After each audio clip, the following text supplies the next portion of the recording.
अब आज के समय में अगर आप किसी को बोलो कि मैं मेडिटेशन करता हूँ तो वो बोलेगा कि आपको भाई बाबा बनेगा क्या, पहाड़ पे जाएगा क्या। चल ये सब सुन के आज के समय में अगर मेडिटेशन नहीं कर रहे तो आप सच में बहुत कुछ अपनी लाइफ में मिस कर रहे हो। और ये कोई फालतू भी बात नहीं है। आज के इस ओवर स्टिमुलाइज्ड जमाने में अगर आप सच में अच्छे खासे मेडिटेट कर रहे हो तो आप अपनी लाइफ में बाकियों से बहुत ज्यादा कुछ अचीव कर पाओगे। और ये चीज साइंटिफिकली भी प्रूव्ड है कि जो लोग मेडिटेशन करते हैं उनका दिमाग बाकियों से ज्यादा फोकस्ड रहता है, बाकियों से ज्यादा तेज रहता है। वो ज्यादा किसी भी काम में फोकस कर पाते हैं, किसी काम में ज्यादा उनका मन लगता है, ज्यादा वो खुश रहते हैं। क्योंकि दुनिया में सिर्फ दो चीजें जो आपके दिमाग के साइज को बड़ा या छोटा कर सकता है। पहला है हार्ड ड्रग्स, इसके अंदर हम आ जाते हैं चरस, गांजा वगैरह जो आप जानते हो, और दूसरा है वो हमारा मेडिटेशन है। तो आप समझ ही सकते हो कि किस लेवल का खतरनाक चीज है हमारे मेडिटेशन, अच्छे वाले वे में मैं कह रहा हूँ। तो इसीलिए आज की इस वीडियो में मैं आपको बताऊंगा मेडिटेशन के बारे में। मेडिटेशन में मैं बात करने वाला हूँ माइंडफुल मेडिटेशन के बारे में। क्यों?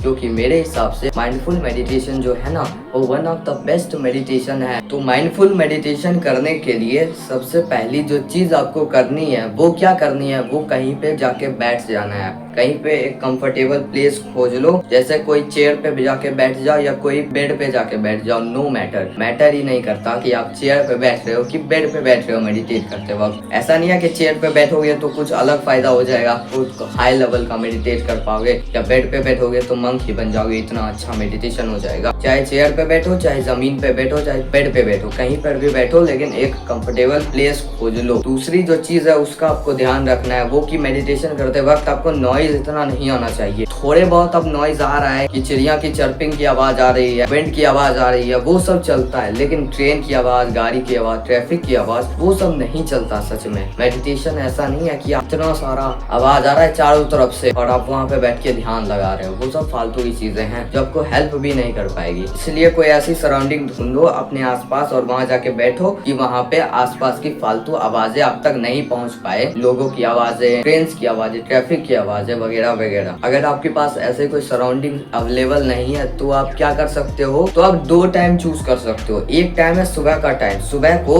ऐसा हो सकता है कि आपके यहाँ पर अगर आप बड़े शहर में रहते हो तो सुबह को आपके यहाँ पे शांति रहती होगी एज कम्पेयर टू पूरे दिन के और रात को मिलाकर, तो सुबह को कर लो। या फिर एक और टाइम सुबह से ही मिलता जुलता है, वो है रात को। रात को भी ऐसा ही सीन हो सकता है कि रात को भी इतने ज्यादा ट्रैफिक की आवाज आपके इधर नहीं आती हो, तो आप सुबह चूज कर सकते हो या रात कर सकते हो। मेरे कहने का ये मतलब है कि जिस समय आपके यहाँ पे कम आवाजें आती है, जिस भी समय, चाहे दोपहर में कम आवाजें आती है तो उस समय ही कर लो, लेकिन कोई कम आवाज वाले स्थान पे बैठ के करो। अगर आपके घर में कहीं भी जगह नहीं है कोई भी मेडिटेशन करने की, सब जगह घिरा रहता है आवाजों से, आपके घर वालों की आवाज से, तो कहीं बाहर जाके भी आप मेडिटेट कर सकते हो। तीसरी चीज जिसका आपको ध्यान रखना है मेडिटेशन करने से पहले, और वो ये है कि आप मेडिटेशन करने से पहले आप कभी भी खाना खा के बैठे ना हो मेडिटेट करने के लिए। ये बहुत ज्यादा इंपॉर्टेंट चीज है। अगर आप खाना खा के मेडिटेट करने की सोच रहे हो तो ये बहुत बड़ी बकवास चीज है, इसमें कुछ फायदा आपको नहीं होगा। या आप देख सकते हो अगर आप खाना खा के मेडिटेट करोगे तो क्या होगा आपके साथ। तो अगर आप बिना खाना खाए मेडिटेट नहीं कर सकते तो मत ही करो मेडिटेट, इससे अच्छा तो यही होगा। अगर आप खाना खा भी रहे तो कोशिश करो खाना खाने के कम से कम 1 से 2 घंटे बाद आप जाके मेडिटेट करने बैठो, ना कि खाना खा लिया आप जाके मेडिटेट कर लेता हूँ, ब्रेकफास्ट कर लिया आप जाके मेडिटेशन कर लेता हूँ, शाम का डिनर कर लिया आप जाके मेडिटेशन कर लेता हूँ। वो सब नहीं करना आपको।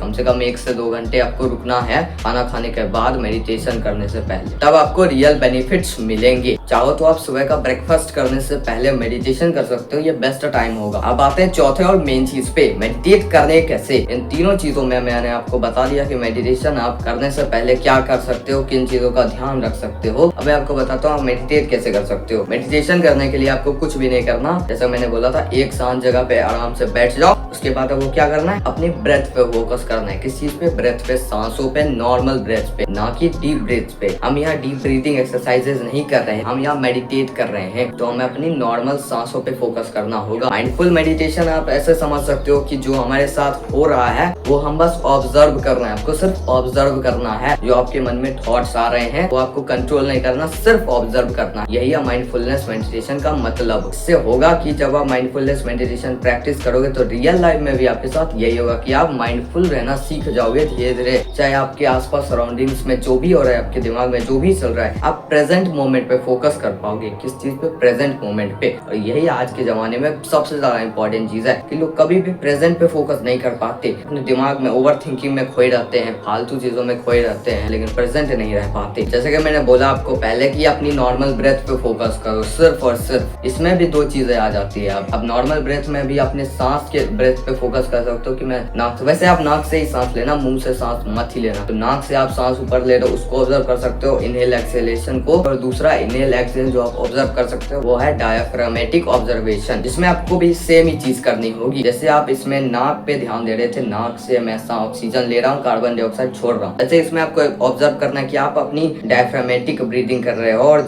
आप ऑब्जर्व कर रहे हो कि मेरी बेली जो है वो फूल रही है और फिर पचक रही है। अगर आपको पहले बात तो बेली से सांस नहीं लेना आता, आप छाती, अगर आप छाती से सांस लेते हो, जो आपकी अगर सांस लेते हो अगर आप, तो छाती आपकी ऐसे करके फूल जाती है। तो पहले वो सीखो कि मैं बेली से ब्रीथ करूं, मैं अपनी डायफ्राम से ब्रीथ करना सीखूं। अब आता है मेन चीज, इसमें लोग बहुत ज्यादा कंफ्यूज हो जाते हैं। ऐसा लोग कहते हैं कि एक भी थॉट आया तो आप माइंडफुल मेडिटेशन अच्छे से कर ही नहीं रहे, जो कि दुनिया का सबसे बड़ा लाई है। Thoughts are the part of meditation. जो थॉट्स होते हैं ना वो मेडिटेशन का ही पार्ट्स होते हैं। ऐसा तो होगा नहीं कि अगर आप मेडिटेट कर रहे हो तो आपको कोई थॉट ही नहीं आएगा। तो आपको थॉट्स आए तो थॉट्स से डरो मत कि मुझे थॉट्स आ गया, मेरी मेडिटेशन खराब हो गई, वो चीज नहीं होती। थॉट्स आए तो थॉट्स से अपना फिर से फोकस अपनी बेली पे लाओ या फिर अपनी नाक पे अपना फोकस वापस से लेके आओ, यही असली मेडिटेशन। पांचवी चीज का ध्यान रखना है कि आपको एक ही बार में या ना ही 5 मिनट पे जाओ, ना ही 10 मिनट पे जाओ, ना ही 20 मिनट पे जाओ, ना ही 1 घंटे पे जाओ। अगर आप मेडिटेशन शुरू कर रहे हो ना तो आपको सिर्फ 1 मिनट से शुरू करना चाहिए। और ये बहुत ज्यादा जरूरी है आपके दिमाग के ईगो को तोड़ने के लिए। वो सोचता होगा मैं 20-20 करोड़ साल 1 मिनट में मेडिटेट कर लूंगा, तो वो फालतू चीजें आपके दिमाग को आपको ब्लॉक करनी होगी। पहले ईगो को 1 मिनट से शुरू करो। अगले वीक क्या करना है आपको 3 मिनट कर देना 1 मिनट से, फिर उसके अगले वीक आपको 5 मिनट कर देना है 3 मिनट से, उसके अगले वीक आपको 5 मिनट से 10 मिनट कर देना है। ऐसे आप कर सकते हो अपने हिसाब से। अगर 10 ही मिनट करने हैं तो 10 ही मिनट करो, वरना ज्यादा टाइम है आपके पास तो आगे भी बढ़ा सकते हो। लेकिन मिनिमम ऐसा माना जाता है कि 10 मिनट मेडिटेशन मिनिमम लोगों को करनी चाहिए। That's it for the video. I hope आपको वीडियो इंफॉर्मेटिव लगी होगी। मैं मिलूंगा आपसे कल किसी नई वीडियो में, तब तक के लिए मेडिटेट करो एंड बाय।